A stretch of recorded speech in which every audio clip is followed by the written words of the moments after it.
According to several versions of the hadiths regarding the night journey, Muhammad was instructed by Allah to pray, as well as his followers, the staggering number of 50 prayers a day. These were reduced to a more manageable 5 prayers a day, with the help of Moses. Will you elaborate? Let us start with a shortened version of the story first, and then the explanations.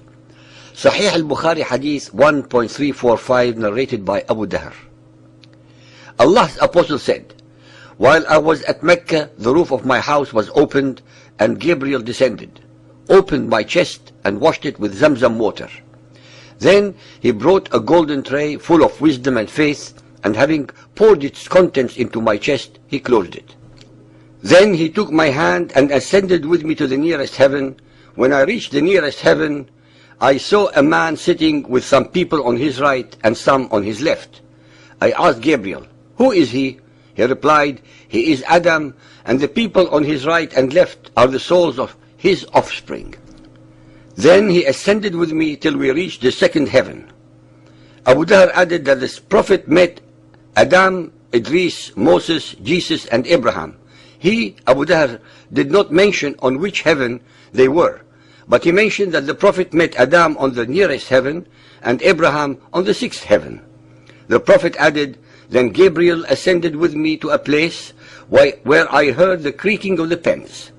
Ibn Hazm and Anas bin Malik said, "The prophet said, then Allah enjoined 50 prayers on my followers.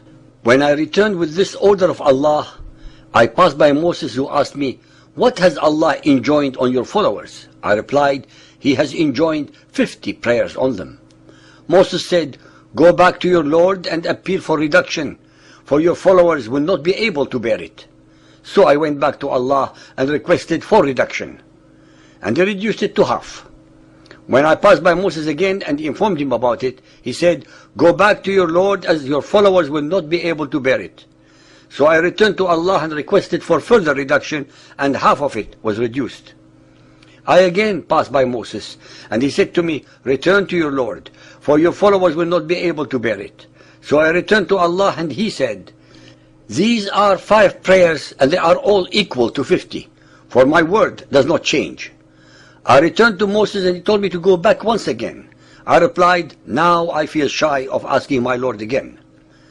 The story of Muhammad's ascent through the 7 heavens is a variation upon the one Muhammad copied and altered to suit himself from the Midrash of the Jews regarding a similar but prior experience made by Moses.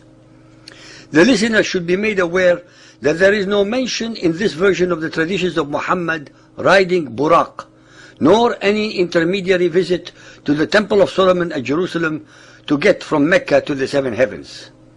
If Allah really loved Muhammad as much as he claims in the ahadith, then the compassionate and merciful Allah could not and would not have ordered him and his followers to pray 50 times a day. This would have meant that they would neither have time to work, trade, make a living, or sleep, since they would have had to pray every 28.8 minutes of the day and night. Muhammad, slavishly and bereft of any thought or logic, accepted this utterly untenable and unmerciful instruction without any prevarication or objection. Even as an allegorical story, it beggars belief in its stupidity and blasphemy, for insulting Allah's wisdom, compassion, mercy, and fairness, if Allah is the God of Israel and Jesus. It was because Moses repeatedly insisted that Muhammad should ask Allah for a reduction of such an onerous and unreasonable demand that was ultimately reduced from 50 to 5 prayers a day that Muhammad could even have a religion. Both Muhammad and his followers owe Moses an incredible debt of gratitude. Again and again, it can be shown that without a shadow of a doubt, the whole of the cult belief system of Muhammad is built upon the Islamite precepts and foundations of the Bible, as well as upon almost all the traditions and fetishes of the pagan Arabs. In a different version of the same story, Sahih al-Bukhari Hadith 4.429, narrated by Malik bin Sasa, the Prophet said, "While I was at the house in a state midway between sleep and wakefulness, an angel recognized me as the man lying between 2 men. a golden tray full of wisdom and belief was brought to me, and my body was cut open from the throat to the lower part of the abdomen, and then my abdomen was washed with Zamzam water, and my heart was filled with wisdom and belief. Al-Buraq, a white animal, smaller than a mule and bigger than a donkey, was brought to me, and I set out with Gabriel. When I reached the nearest heaven, in this version, Al-Buraq was used to transport Muhammad from Mecca to the first heaven without any landing at Jerusalem. It should be pointed out that in all the different sources, including Bukhari Hadith 5.227 and 9.608 of the above story, the following extremely important observations should be taken into account. 1. In none of them did Muhammad go to Jerusalem, but went directly from Mecca to the heavens. 2. In none of them did he pray at Jerusalem. 3.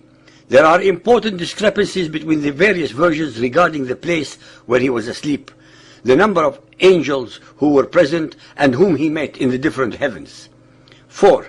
In none of them was Buraq tied to or at any sacred rock or wall at Jerusalem. 5. In all of them, it was the advice of Moses which saved Muhammad and Islam from complete and utter irrelevance. 6. In numerous hadiths, Muhammad claims he was the most beloved of Allah's apostles. Based upon the hadiths, it was not through an act of love that Allah demanded 50 prayers from Muhammad and his followers. 7. All of them attest that Muhammad's vital organs were washed and that he was filled with belief. Why was he filled with belief if he was as sinless as his followers insist in their dogma of Isma'? Where among all the above discrepancies is the truth?